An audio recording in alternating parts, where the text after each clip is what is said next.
marine animals, fishes, not only conch, but fishes, coral reefs, just other stuff, and just seeing them being so healthy and blossom and not being afraid to just have contact with me whilst I'm underwater, it just makes me feel good as a person, because I feel that if we could keep it this way, it could bloom generations and even become healthier than it is now.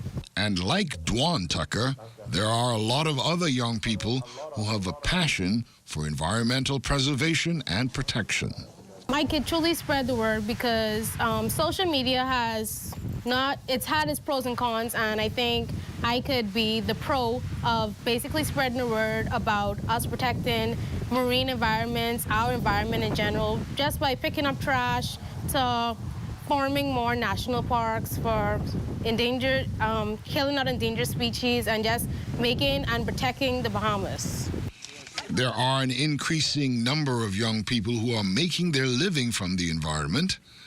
Tracy T.T. Stiles is one of them. Yep.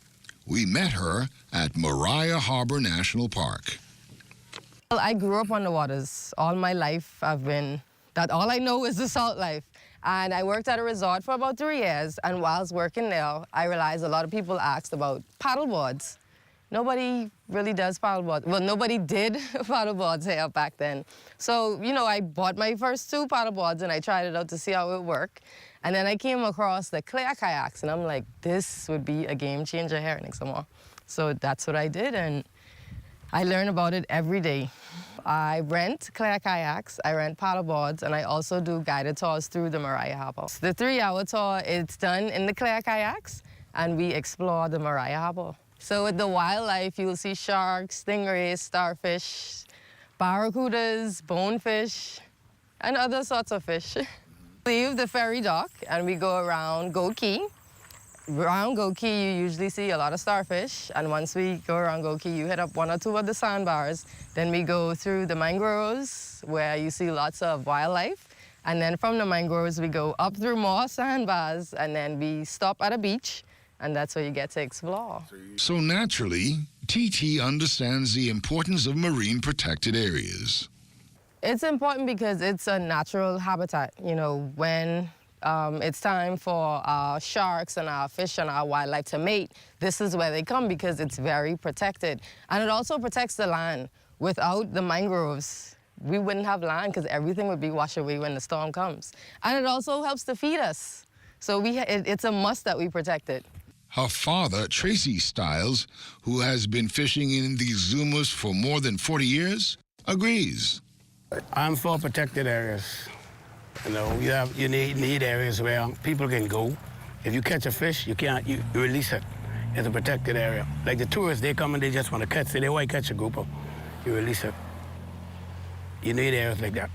That's where the baby fish the mother fish can stay spawning there and have the baby ones, and then they can grow. And when the home get too small, the park get too small, then they venture off. And another area that's not protected, that's where I come in. I can get it. More to come after this.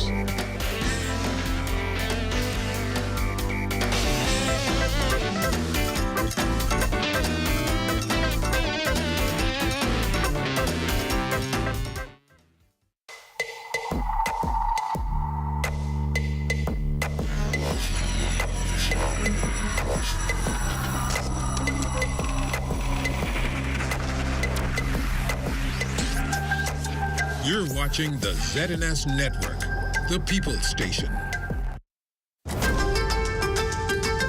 It's beautiful when the plan comes together. What we've done is we've kind of gone back to ground zero. As we're working down this trail, it gives us another piece of the puzzle. The Bahamian crew is absolutely the best crew I've ever worked with. They're out here doing as good a work as anybody I've ever seen in the industry. It's just one step closer. Every day, every find. That's the way to go, man.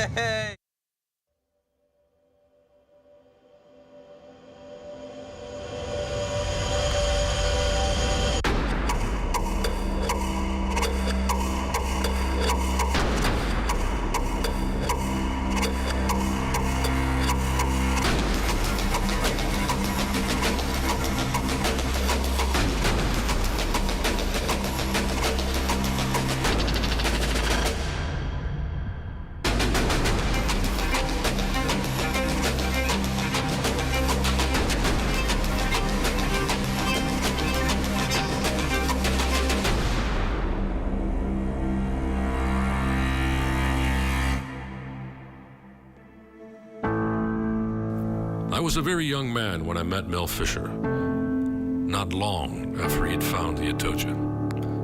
We sat in his office that was covered in sand. I asked him if he had found all the treasure in the ocean. He laughed, picked up a handful of sand, and poured it on his desk. He separated a few grains, pointed to it, and said, "Son, that is what I found." Then he pointed to the rest of the sand in his office and said, "That is what's still out there." I then asked him what he would look for next. Without any hesitation, he said, "The Nuestra Señora de la Maravilla."